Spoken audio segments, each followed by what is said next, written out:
Thank you very much, Mr. President. I have briefed you 15 times over the last 15 months on the Safer tanker. Most of those 15 briefings have repeated the same information because with little concrete progress, there was little new to say until quite recently. But in May, a leak on the Safer brought us closer than ever to the kind of environmental catastrophe Inga has just described. Last week, Ansarallah authorities confirmed in writing that they would accept a long-planned UN mission to the tanker, which we hope will take place within the next few weeks. We understand that member states are working to finalise funding to pay for the UN mission, which in the first phase will include a technical assessment and any initial repairs that prove possible. Member states have also been helpful in using their good offices to advocate in favour of this work. So this is a good moment to recap where we are with the Safer and where we hope we are going. And there are 4 issues I'd like to update you on today. First, the recent leak on board. Second, what a major spill would mean for local communities. Third, what we've been doing about it. And fourth, what will happen next. Let's start with the incident beginning on 27 May when seawater began leaking into the Safer engine room. It's difficult to know precisely what caused this leak, as no maintenance has been carried out on the Safer and there have been no international visits to it since the conflict in Yemen escalated nearly 6 years ago. Water coming uncontrollably into the engine room could destabilize the Safer and potentially sink the entire structure. That would almost certainly lead to a severe oil spill. As Inga's just said, the Safer's currently carrying something like 1.1 million barrels of oil. And again, that's 4 times as much as was discharged in the Exxon Valdez disaster, an event the world still talks about 30 years later. Fortunately, the engine room leak was relatively small, and divers from the Safer Corporation were able to contain it. This dangerous work took 5 days, with divers spending a cumulative 28 hours underwater. The world, Mr. President, owes them a debt of gratitude, and I want to commend them for their work.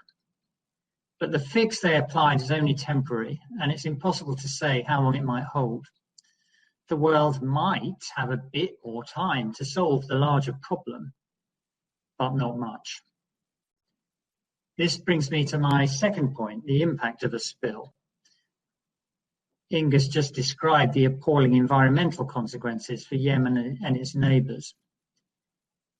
But a spill would also be bad news for the Yemeni people, millions of whom already depend on humanitarian aid after 6 years of war and now an unprecedented pandemic. Inga described the modelling experts have done on what a major spill might look like depending on seasonal conditions and other factors. In every scenario, coastal communities would be severely affected in Taiz, in Hudaydah and in Hudaydah, mostly people in areas controlled by Ansarallah authorities. If a spill were to occur in the next 2 months, the experts project that 1.6 million Yemenis would be directly affected. Essentially, every fishing community along Yemen's west coast would see their livelihoods collapse and would suffer substantial economic losses. About 90% of people in these communities already need humanitarian assistance. Sea currents and seasonal conditions also mean much of the oil would likely remain near Yemen's coast rather than dispersing widely. As a result, again, as Inga mentioned, the port in Hudaydah could be forced to close for a period of weeks or even months. As you know, Yemen imports nearly everything, and most imports come through Hodeidah or the port at nearby Salif. Losing either of those ports for an extended period would destabilize critical commercial and aid imports of food and other essential commodities. That has the potential to inflict terrible additional suffering on millions of Yemenis, including people who are already going hungry in Sana'a, Sada, Ib, and other places located away from coastal areas. This would also deliver another severe blow to Yemen's already embattled economy. The resulting disruption would substantially accelerate recent trends that are already, once again, pushing the country towards famine. International maritime routes and neighbouring countries would also be affected. So I want to be clear that the risk from the Safer is by no means strictly environmental, dreadful though the environmental impact would be. It's also a direct and severe threat to the well-being and potentially the survival of millions of Yemenis. We're deeply concerned about these people, and we want to do everything we can to avoid this new blow falling upon them. Mr. President, that brings me to my next point, the role of the United Nations. The government of Yemen and the Ansar Allah authorities formally requested UN assistance with the Safer in March 2018, more than 2 years ago. The first step was to be a technical assessment in order to provide impartial evidence to guide next steps, which might potentially include the safe extraction of the oil and the removal of the Safer structure were the parties to agree to that. For much of 2018, though, a coalition-backed military offensive in Hudaydah made it too dangerous to visit the site. But with the Stockholm Agreement in December of 2018 and the subsequent ceasefire in Hodeidah, safe access again became possible. And since then, the United Nations has been working closely with the parties to secure the necessary clearances so the UN technical team can deploy. The government of Yemen has agreed to the assessment and has actively sought to facilitate access to the Safer. The Ansar Allah authorities have also consistently agreed, in principle. In fact, authorities in Sana'a have sent several letters to the United Nations and to the Security Council confirming their agreement. They've also made public statements to this effect. But in the past, the Ansar Allah authorities have been unwilling to accept a mission in practice. Instead, they imposed preconditions and linked the Safer with other issues. I have provided you in my previous 15 briefings with a running commentary on this protracted bureaucratic minuet of permissions to visit being sought, apparently being granted, and then turning out, in fact, not to have been granted.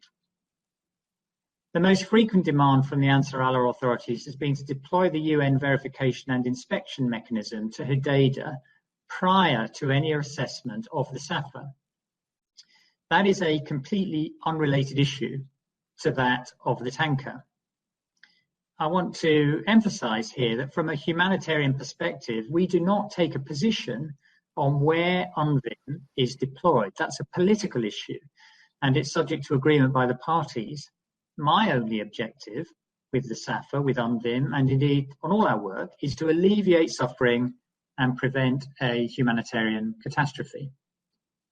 Ansar Allah authorities have also sought assurances that repair works will occur simultaneously with the assessment. We would like to do that, and so we've adjusted the mission plan to include both the technical assessment and whatever initial repairs might be possible. Obviously, though, you have to find out what the problem is before you can fix it, and you can't do either without visiting. Initial repairs, insofar as they may be feasible, might buy us a little more time to find a sustainable solution, but they will not be enough to eliminate the risk of a disaster. The assessment results could provide an impartial analysis of what needs to happen next and what kind of equipment and other resources will be required. Without prejudging the outcome of the assessment, industry experts have told us we should expect additional repairs to be necessary. But for the reason I've just given about initial repairs, they don't know exactly what those required additional repairs will be. Experts have also said, and Inga mentioned this too, that extracting the oil is probably the only way to remove the threat of a spill from the 44-year-old tanker for good. That brings me to my last point, Mr. President. Where do we go from here? Last week, we received encouraging news. Ansar Allah officials confirmed to the United Nations in writing that they are ready to authorize the UN mission to the Safer. They've also communicated their intention to issue entry permits for mission personnel. I welcome this announcement. We have, of course, been here before. In August 2019, we received similar assurances and on that basis deployed the UN team and equipment to Djibouti at significant expense. The Ansar Allah authorities cancelled that mission the night before departure. But it's not too late and we remain ready to assist. The UN team can deploy within 3 weeks of receiving all the necessary permits. We're in touch with the government of Yemen for their approvals. Yesterday, we also submitted an official request to the Ansar Allah authorities, which includes details on the mission plan, the personnel, and the technical equipment. We hope these requests and other logistical arrangements will be quickly approved without preconditions. The Ansar Allah authorities have an important opportunity here to take steps that will spare millions of their fellow citizens from yet another tragedy. We are keen to work with them to do that. Thank you.